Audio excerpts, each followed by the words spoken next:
Good morning to all. Welcome to Parshva international school. In last class हमने discuss किया था Wheatstone सेतु के बारे में और सेतु का पूरा डायग्राम हमने समझाया था, उसका करंट का फ्लोमेंट हमने समझाया था, ठीक है। और उसके जो नियम है व्हीटस्टोन ब्रिज में, उसमें हमने किरचॉफ के नियम को, द्वितीय नियम को हमने अप्लाई किया था। हमने लास्ट क्लास में टू इक्वेशन को लाके लास्ट किया था, ठीक है।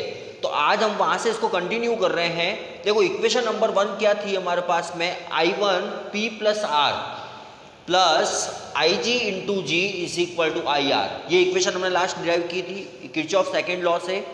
सेकेंड इक्वेशन हमने फॉर्म की थी I1 Q plus S minus I G plus minus I G bracket में Q plus S plus G is equal to I S. That is equation number second, right.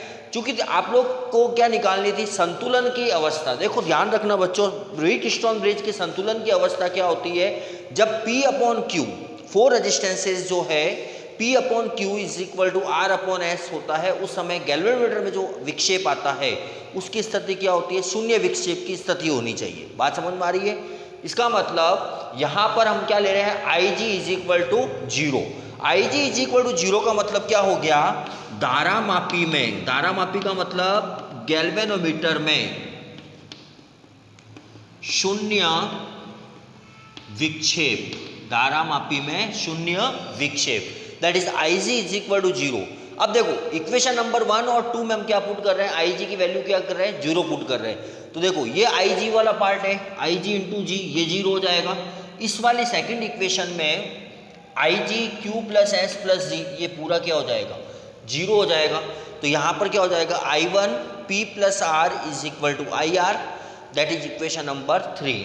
बात समझ में आ रही है। Similarly second equation में जब आई जी put zero put करूंगा तो ये पूरी वैल्यू जीरो हो जाएगी।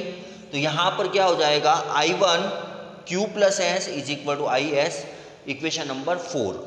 समीकरण 3/4 करने पर तो क्या हो जाएगा, I1 P plus R upon I1 Q plus S is equal to I R upon I S.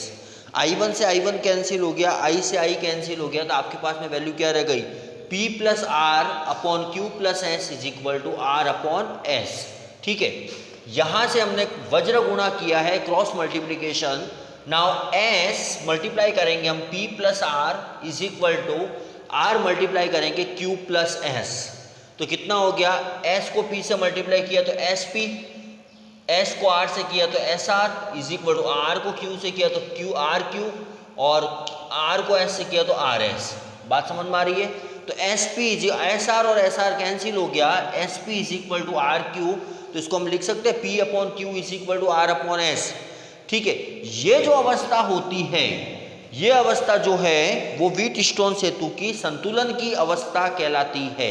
इस अवस्था को क्या कहते हैं अपन, संतुलन, व्हीटस्टोन सेतु की संतुलन की अवस्था कहते हैं। देखो राजस्थान बोर्ड के क्वेश्चन पेपर में 1 मार्क्स का क्वेश्चन आता है कि व्हीटस्टोन सेतु की संतुलन अवस्था लिखिए, तो आप क्या लिखोगे, P upon Q is equal to R upon S. तब क्या होना चाहिए, धारामापी में क्या होना चाहिए, शून्य विक्षेप होना चाहिए। बात समझ में आ रही है। और एग्जाम में आता है कि इसको पूरा सिद्ध करना है, तो पूरा जैसे मैंने डेरिवेशन कराया है किरचॉफ लॉ लगाकर, इस टाइप से आपको करना है, ठीक है। इसके बाद में नेक्स्ट आता है व्हीटस्टोन की संतुलन की अवस्था पर आधारित आंकिक प्रश्न, ठीक है। राजस्थान बोर्ड के पेपर में कई बार आपसे इसके ऊपर एक न्यूमेरिकल क्वेश्चन भी पूछ सकते हैं। क्वेश्चन कैसे दिया हुआ है, देखो, अज्ञात प्रतिरोध S का मान ज्ञात करो, ठीक है। अज्ञात प्रतिरोध S का मान ज्ञात करना है, ठीक है, यदि सेतु संतुलन की अवस्था में है, ठीक है, संतुलन की अवस्था में है। इसका मतलब क्या हुआ, P upon Q is equal to R upon S. तो अपन को क्या ज्ञात करना है, S का मान ज्ञात करना, तो S इज इक्वल टू क्या हो जाएगा, क्यू आर अपॉन पी। तो S का मान हो गया 3 into 2/5, that is S is equal to 6/5 ओम।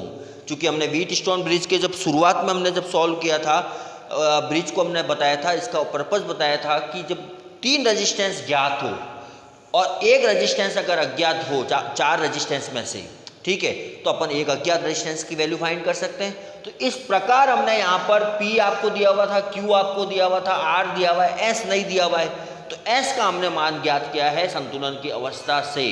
तो आप संतुलन की अवस्था से S का मान भी आप इजीली ज्ञात कर सकते हो।